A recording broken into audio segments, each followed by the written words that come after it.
তোমরা যারা বিভিন্ন ইউনিভার্সিটিতে অ্যাডমিশন পরীক্ষা দিতে যাবে তোমাদের জন্য খুব মজার একটা প্রশ্ন। এই যে প্রশ্নটা, এটা ঢাকা ইউনিভার্সিটিতে সি ইউনিটের 2018-19 সেশনে আসা একটা প্রশ্ন। চলো আমি একটু প্রশ্নটা দেখি কি চেয়েছে, এই উত্তরটা আমরা বের করার চেষ্টা করি। It was a very dash situation. ওকে, মানে বলতে চাচ্ছে যে একটা খুব বাজে একটা সিচুয়েশন, খুব বিরক্তিকর, খুব এক্সস্টেড একটা সিচুয়েশন এরকম। আচ্ছা, এখন প্রশ্ন হচ্ছে, আমি বাংলা এক্সাক্ট বাংলাটা বলি নাই কারণ তাহলে মিলিয়ে ফেলতে সহজ হবে। এখন এই যে ড্যাশ দেওয়া আছে বা এই গ্যাপের মধ্যে কোন ওয়ার্ডটা অ্যাপ্রোপ্রিয়েট বা কোন পার্ট অফ স্পিচটা এই জায়গার মধ্যে অ্যাপ্রোপ্রিয়েট হবে এইটা জানতে চেয়েছে। কি কি আছে আমাদের? এম্বারাস, এম্বারাইজিং অথবা এম্বারাসড, অথবা আছে আমাদের চতুর্থ হচ্ছে এম্বারাসমেন্ট। এখন আমাকে এই চারটা অপশন দেখে এখানে আমাকে বসিয়ে খেয়াল করতে হবে কোন ওয়ার্ডটা এই সিচুয়েশনের আগে বসলে এটা সুইটেবল একটা মিনিং দিতে পারছে। আমরা চলো এটাকে একটু ব্যাখ্যা করি আসলে কোনটা কেমন অর্থ দেয়। আচ্ছা, it was a very embarrass situation. ধরো আমরা এম্বারাস দিলাম। আচ্ছা, এম্বারাস এই ওয়ার্ডটা একটা ভার্ব, পার্ট অফ স্পিচটা ভেরি ইম্পর্টেন্ট জানা বা জানার চেষ্টা করাটা খুব ইম্পর্টেন্ট কাজ। এম্বারাস মানে হচ্ছে কাউকে অস্বস্তিতে ফেলা, রাইট? কোন একটা ব্যক্তিকে বা কোনো মানুষকে তুমি যখন অস্বস্তিতে ফেলার চেষ্টা করতেছো তখন তুমি ইউজ করবে এম্বারাস। যেমন, why are you trying to embarrass the child? তুমি কেন বাচ্চাটাকে বিরক্ত করার চেষ্টা করছো, অস্বস্তিতে ফেলার চেষ্টা করছো। তার মানে এই যে এম্বারাস ভার্বটা, এটা নাউন সিচুয়েশন আগে কি যায়? খেয়াল করো, এই সিচুয়েশন কিন্তু একটা নাউন। এই যে টি-আই ওয়েন, এই ওয়ার্ডটা দেখে বুঝতে পারি যে এটা একটা নাউন যদি আমাদের সাফিক্স হিসেবে টি-আই-ও-এন এই ওয়ার্ডটা থাকে। তার মানে একটা নাউনের আগে একটা সিচুয়েশন বলেছে। তার মানে কি জানতে চাচ্ছে? ইট was a very dash situation. এটা একটা খুবই ড্যাশ অবস্থা, মানে এই অবস্থাটা ছিল খুবই ড্যাশ একটা অবস্থা। এখন তাইলে তুমি যদি দাও এটা ছিল খুব অস্বস্তি কাউকে করা অবস্থা, মিলতেছে না? আচ্ছা, তার মানে একটা নাউনের আগে একটা ভার্ব বসে না। এই নাউনটা কেমন, একটা নাউনের দোষ, গুণ, অবস্থা, এই ব্যাপারগুলো প্রকাশ করতে পারে কি? অবভিয়াসলি একটা অ্যাডজেক্টিভ। আমরা অনেক ছোটবেলা থেকে পড়েছি যে নাউনকে এবং প্রোনাউনকে মডিফাই করতে পারে কে? নাউন এবং প্রোনাউনকে মডিফাই করে যারা, তারা হচ্ছে অ্যাডজেক্টিভ। তার মানে প্রথমে কিন্তু আমি এই যে ভার্ব, এই ওয়ার্ডটা কিন্তু আমি এখানে নিতে পারছি না, কারণ আসলে নাউনকে যে সিচুয়েশনটা দিয়ে বোঝাতে চাচ্ছি সেটা কখনো ভার্ব না, সেটা হতে হবে একটা অ্যাডজেক্টিভ। চলো তাহলে আমরা অ্যাডজেক্টিভ খুঁজে বের করি। এই যে MENT আছে, এই সাফিক্সটা দেখো বুঝতে হবে যে এটাও একটা নাউন। তার মানে টি-আই-ওয়েন থাকলে যেমন নাউন হয়, ঠিক MENT থাকলে বা মেন্ট যদি থাকে সেটাও কিন্তু একটা নাউন। তাহলে নাউনকে তো নাউন মডিফাই করতে পারে না। হ্যাঁ, এটার একটা এক্সেপশন রয়েছে, নাউন নাউনকে ক্ষেত্র বিশেষে করতে পারে, ওই ক্ষেত্রে সেটা অ্যাডজেক্টিভের মতোই কাজ করে। যেমন, কিন্তু এই যে এম্বারাসমেন্ট, এটা সে নিজে একটা নাউন, সে কিন্তু আবার সিচুয়েশন নাউনকে মডিফাই করতে পারছে না, তার অবস্থা, তার দোষ, তার গুণ বুঝাতে পারছে না।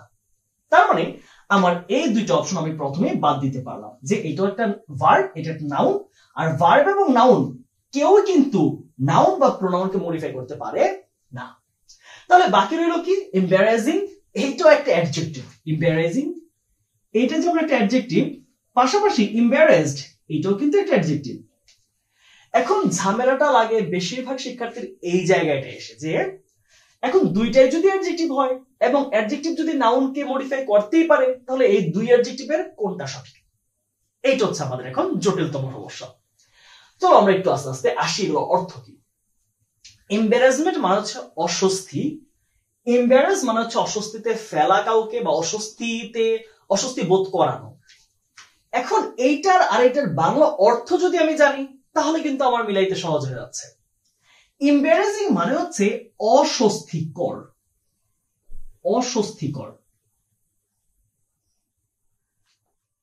আর এম্বারাসড মানে অস্বস্তিতে আছে এমন একটা অবস্থা।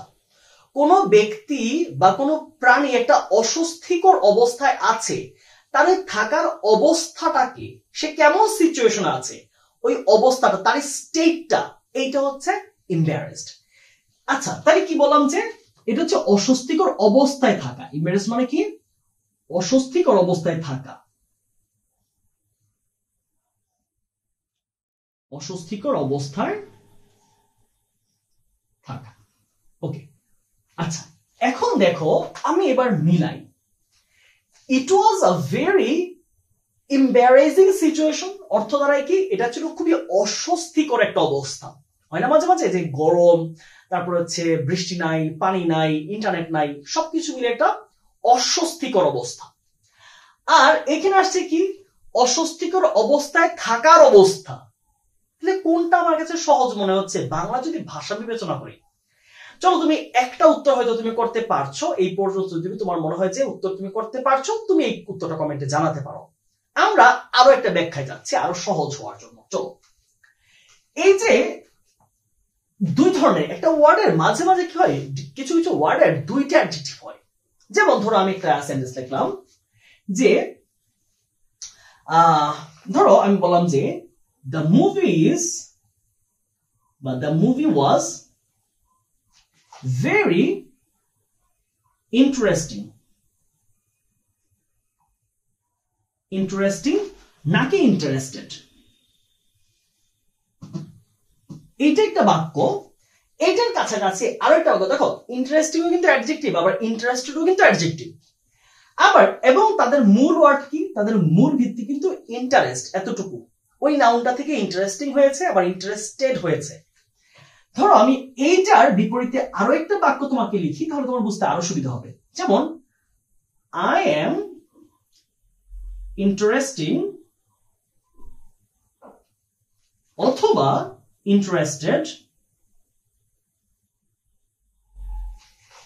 in watching the movie। ধরো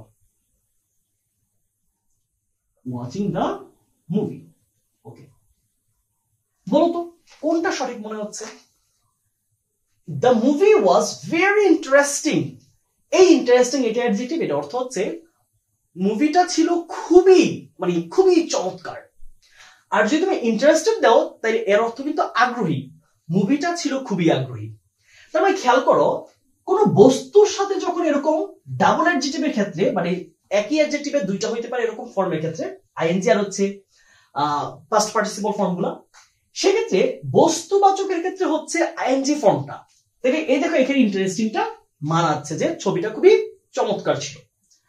আই এম ইন্টারেস্টিং, আমি চমৎকার মুভিটা দেখতে, নাকি আমি আগ্রহী মুভিটা দেখতে? অবশ্যই চমৎকার যাচ্ছে না অর্থ, তাহলে এটা কি যাচ্ছে? I am interested in watching the movie. তার মানে ব্যক্তির সাথে হবে ইন্টারেস্টেড, বস্তুর সাথে হবে হচ্ছে ইন্টারেস্টিং। তাহলে সিমিলারলি এবার তুমি সিচুয়েশন খেয়াল করো, ইট ওয়াজ, তাহলে অবশ্যই একটা অবস্থা বিবেচনা করা হয়েছে, সেটা তো কোনো মানুষ না। তাহলে মানুষ যদি না হয় তাহলে কি হবে? তাহলে মানুষের সাথে যায় কোনটা? ইডি ফর্মটা। তাহলে এক্ষেত্রে যেহেতু এটা মানুষ না, একটা সিচুয়েশন, তাই ইডি ফর্মটা যাচ্ছে না, কোনটা যাবে? আইএনজি ফর্মটা। তাহলে অর্থ কি দাঁড়াচ্ছে? ইট was a very embarrassing situation. এটা ছিল খুবই অস্বস্তিকর একটা অবস্থা। তাই এম্বারেসিং, এম্বারেসড, ইন্টারেস্টিং, ইন্টারেস্ট, এই জাতীয় কোন শব্দ যদি তোমার জানা থাকে তাহলে তুমি অবশ্যই কমেন্ট করে জানাতে পারো, যেগুলো আমাদের মধ্যে কনফিউশন তৈরি করতে পারে। দেখা হচ্ছে পরবর্তী ভিডিওতে। Till then, stay happy, stay with English Winner.